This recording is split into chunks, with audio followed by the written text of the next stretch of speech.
आज हम आवश्यकता भिन्नता संबंधी परिभाषा के बारे में अध्ययन करेंगे। आवश्यकता भिन्नता संबंधी परिभाषा प्रोफेसर जे.के. मेहता के द्वारा दिया गया है।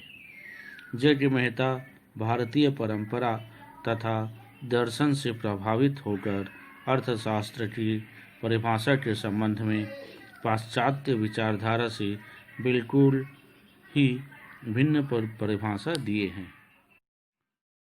Professor JK. मेहता भारतीय संस्कृति को ध्यान में रखते हुए अर्थशास्त्र की परिभाषा दी है। उनका दृष्टिकोण पाश्चात्य अर्थचिंतकों से सर्वथा भिन्न है। Professor JK. मेहता को हम भारतीय सिद्धांत का संस्थापक भी कह सकते हैं। Professor JK. मेहता के अनुसार अर्थशास्त्र वह विज्ञान है जो मानव व्यवहार का अध्ययन आवश्यकता विहीनता की दशा में पहुंचने के लिए साधन के रूप में करता है। अर्थशास्त्र वह विज्ञान है जो आवश्यकता शून्यता के लक्ष्य को प्राप्त करने के एक साधन के रूप में मानवीय व्यवहार का अध्ययन करता है। परिभाषा की व्याख्या के संबंध में प्रोफेसर मेहता की परिभाषा की व्याख्या निम्नानुसार से की जा सकती है।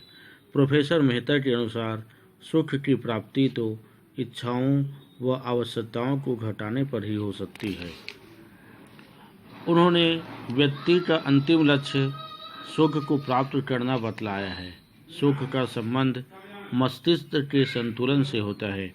यदि हम अपनी इच्छाओं को पूरी तरह से समाप्त नहीं कर सकते तो कम से कम हमें इन्हें घटाना तो होगा ही। तभी व्यक्ति का मानसिक तनाव कम हो सकता है और हमें सुख की प्राप्ति हो सकती है। प्रोफेसर मेहता के अनुसार मानव व्यवहार अर्थशास्त्र का विषय है। उन्होंने मानसिक संतुलन को प्राप्त करने के दो उपाय बताए हैं। पहला उपाय मस्तिष्क को बाह्य प्रभाव से बचाया जाए और तब यह तभी संभव है जबकि मस्तिष्क को शिक्षित किया जा सकता है। दूसरे के बारे में बतलाते हैं कि वह उन बाह्य शक्तियों के मामले में है जो हमें असंतुलन पैदा करती है। पारस्परिक सामंजस्य स्थापित करना होगा हमें। मनुष्य को अधिकतम सुख आवश्यकताओं को बढ़ाकर नहीं बल्कि घटाकर प्राप्त किया जा सकता है। आवश्यकता के संबंध में हमें पीड़ा का भाव जो होता है जिसके कारण मनुष्य का सहज आनंद समाप्त हो जाता है। अब हम आते हैं प्रोफेसर मेहता की परिभाषा की विशेषताओं के संबंध में। प्रोफेसर मेहता की परिभाषा मनोवैज्ञानिक एवं नैतिकता पर आधारित है, जबकि एडम स्मिथ से लेकर प्रोफेसर रॉबिन्स तक की सभी अर्थशास्त्रियों की परिभाषाएं भौतिकता के आवरण में सिमट कर रह गई है। प्रोफेसर मेहता संतुष्टि के स्थान पर चिरंतन सुख को मानव जीवन का लक्ष्य मानते हैं और इस दृष्टि से उन्होंने भारतीय संस्कृति के उच्च मूल्यों का अनुकरण किया है। प्रोफेसर मेहता के विश्लेषण के अनुसार अर्थशास्त्र एक आदर्शवादी विज्ञान है। इसे केवल वास्तविक विज्ञान नहीं कहा जा सकता। प्रोफेसर मेहता के अनुसार मानवीय व्यवहार का लक्ष्य साम्य की अवस्था को प्राप्त करना है और यह एक ऐसा मनोवैज्ञानिक सत्य है जो सार्वभौमिक भी है और तर्कपूर्ण भी। यहाँ बतलाना उचित समझूंगा कि साम्य की अवस्था से तात्पर्य मनुष्य की वह मनोदशा है जब उसके मन पर बाह्य आकर्षणों का प्रभाव नहीं पड़ता, फलस्वरूप उसका मन विचलित नहीं हो पाता। ऐसी अवस्था में मनुष्य पूर्ण तृप्ति तथा वास्तविक सुख का अनुभव करता है। इसके विपरीत असाम्य की अवस्था से तात्पर्य उस मन स्थिति से है जब मनुष्य का मन बाह्य आकर्षणों के कारण विचलित होता रहता है। उसे वास्तविक सुख की अनुभूति नहीं हो पाती।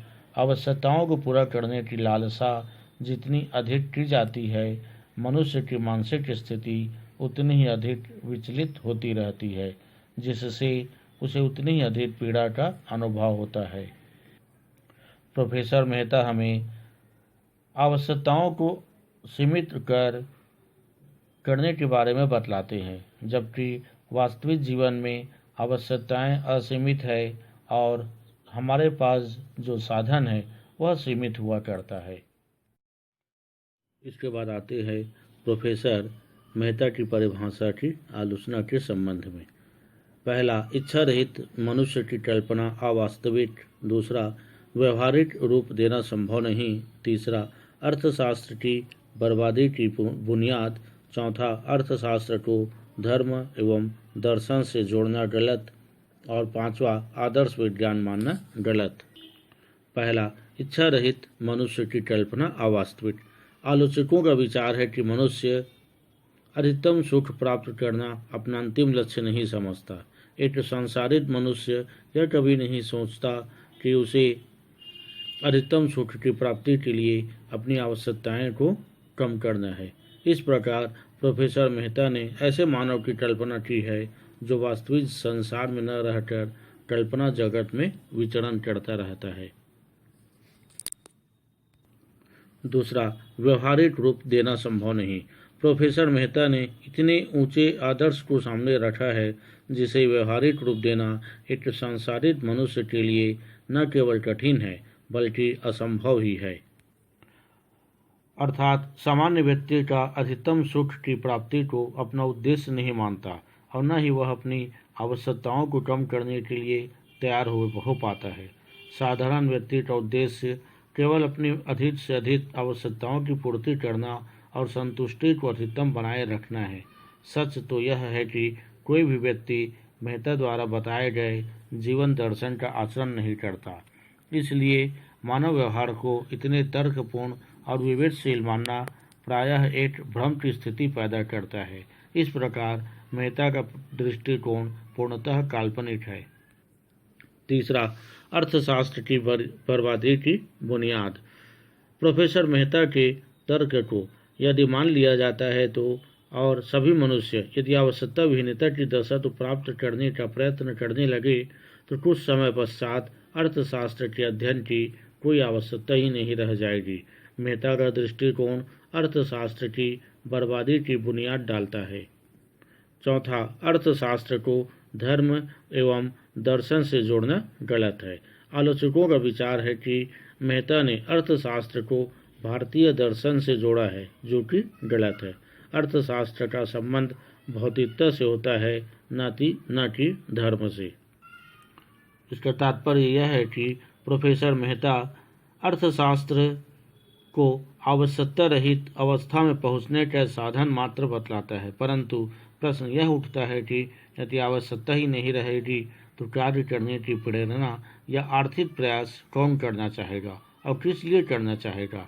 जब आर्थिक क्रियाएं ही समाप्त हो जाएगी तो अर्थशास्त्र का भी अंत हो जाएगा। अर्थशास्त्र को नीति शास्त्र, दर्शन शास्त्र तथा धर्मशास्त्र के साथ मिला दिया है, जिससे उनका न केवल महत्व कम हो गया है बल्कि अर्थशास्त्र का क्षेत्र भी अनिश्चित हो गया है। और पांचवा, आदर्श विज्ञान मानना गलत। आलोचकों का विचार है कि मेहता ने अर्थशास्त्र को केवल आदर्शवादी विज्ञान माना है, जो कि गलत है, क्योंकि अर्थशास्त्र वास्तविक विज्ञान भी है। इस प्रकार से प्रोफेसर मेहता हमें आवश्यकता विहीनता की ओर पहुंचने का मार्ग पर बतलाता है, जबकि वास्तविक जगत में ऐसा कोई भी प्राणी या कोई भी मनुष्य नहीं है जिनकी आवश्यकता अब नहीं के बराबर रह गई हो। इसके बाद प्रोफेसर जे.के. मेहता की परिभाषा के आलोचना के बाद अब हम आते हैं विकास संबंधी परिभाषा। आधुनिक अर्थशास्त्री प्रोफेसर सैमुअलसन ने विकास संबंधी परिभाषा देकर अर्थशास्त्र को एक नया स्वरूप प्रदान किया है। उनके अनुसार अर्थशास्त्र इस बात का अध्ययन करता है कि व्यक्ति और समाज मुद्रा की सहायता से अथवा मुद्रा की सहायता के बिना अनेक प्रयोगों में आने वाले सीमित साधनों का एक समय अवधि के अंतर्गत विभिन्न प्रकार की वस्तुओं के उत्पादन करने के लिए किस प्रकार चुनाव करते हैं एवं उन्हें समाज में विभिन्न व्यक्तियों एवं समूहों में उपयोग के लिए वर्तमान एवं भविष्य के बीच वितरण करते हैं। इस प्रकार से सैमुअल्सन ने मनुष्य की आवश्यकताओं को निरंतर बढ़ती हुई बतलाया जा रहा है। अतः हमारी समस्या मात्र वर्तमान उपलब्ध संसाधनों के कुशलतम उपयोग तक सीमित नहीं रह गई, बल्कि उच्च जीवन स्तर प्राप्त करने की भी है। उच्च जीवन स्तर प्राप्त करने के लिए नए नए संसाधन खोजने होते हैं। इसके अतिरिक्त सैमुअल्सन की परिभाषा में अर्थशास्त्र का संबंध न केवल दुर्लभ साधनों के एक निश्चित समय अवधि में प्रयोग से होता है, बल्कि उनके भावी उपयोग से भी होता है। परिभाषा की विशेषताओं के संबंध में यह परिभाषा निर्णय करने या चुनाव करने की समस्या को मान्यता दी गई है। आर्थिक विकास के अध्ययन को महत्व दिया गया। यह इस बात का एक समय अवधि के अंतर्गत विभिन्न प्रकार के प्रयोगों में आने वाले साधनों का विभिन्न वस्तुओं के उत्पादन एवं उनका उपयोग वर्तमान तथा भविष्य में करता है। वस्तु विनिमय अर्थव्यवस्था में भी लागू होता है। यह परिभाषा अर्थव्यवस्था में वस्तुओं के उत्पादन को समय के एक निश्चित बिंदु के संदर्भ में नहीं देखती, बल्कि समय अवधि के संदर्भ में लेती है। इसका तात्पर्य यह है कि अर्थशास्त्र का संबंध वस्तुओं के वर्तमान और भावी उत्पादन दोनों के निर्धारण से ही होता है। इस प्रकार से समय समय पर अनेक परिभाषाओं का जन्म हुआ और सभी परिभाषाओं की आलोचना भी होती गई। इसके अतिरिक्त समय के बदलने के साथ साथ अर्थशास्त्र का विषय क्षेत्र भी बदलता गया, तब उसकी परिभाषा भी बदली है। फिर भी हम कह सकते हैं कि अर्थशास्त्र की सर्वश्रेष्ठ परिभाषा कौन सी है। इसके बाद आते हैं अर्थशास्त्र की सर्वश्रेष्ठ परिभाषा कौन सी है। Professor Adam Smith, professor Marshall, professor Robbins तथा आधुनिक अर्थशास्त्रियों में से किसकी परिभाषा को सर्वश्रेष्ठ साबित किया जाए, यह एक विवादास्पद प्रश्न है। यह बात लगभग तय मान ली गई है कि एडम स्मिथ की परिभाषा श्रेष्ठता की श्रेणी में नहीं आती, क्योंकि एडम स्मिथ सिर्फ धन को ही केंद्रित मानकर विचारधारा प्रस्तुत किया है, जो इसकी बहुत ज़्यादा आलोचना भी होती है। एडम स्मिथ के ठीक विपरीत भारतीय अर्थशास्त्री प्रोफेसर जे.के. मेहता की परिभाषा है। उन्होंने नीति शास्त्र तथा दर्शन शास्त्र की दृष्टि से तो ठीक है, परंतु हम भारतवासी इस परिभाषा को यदि उचित ठहराने का प्रयत्न भी करते हैं तो मेहता की परिभाषा विश्व स्तर पर इन्हें मान्यता नहीं मिल पाती। उसकी परिभाषा की मुख्य आलोचना यही है कि यदि उनके दृष्टिकोण को स्वीकार कर लिया जाए तो आर्थिक प्रगति का क्रम रुक जाता है। अब आते हैं कि प्रोफेसर रॉबिन्स की परिभाषा तर्क की दृष्टि से अधिक वैज्ञानिक कही जा सकती है। आज एक व्यक्ति, एक फर्म, एक राष्ट्र के सामने सीमित साधनों से अपने असीमित लक्ष्यों को पूरा करने की समस्या बनी हुई है। अर्थशास्त्र की एक विषय सामग्री भी यही है।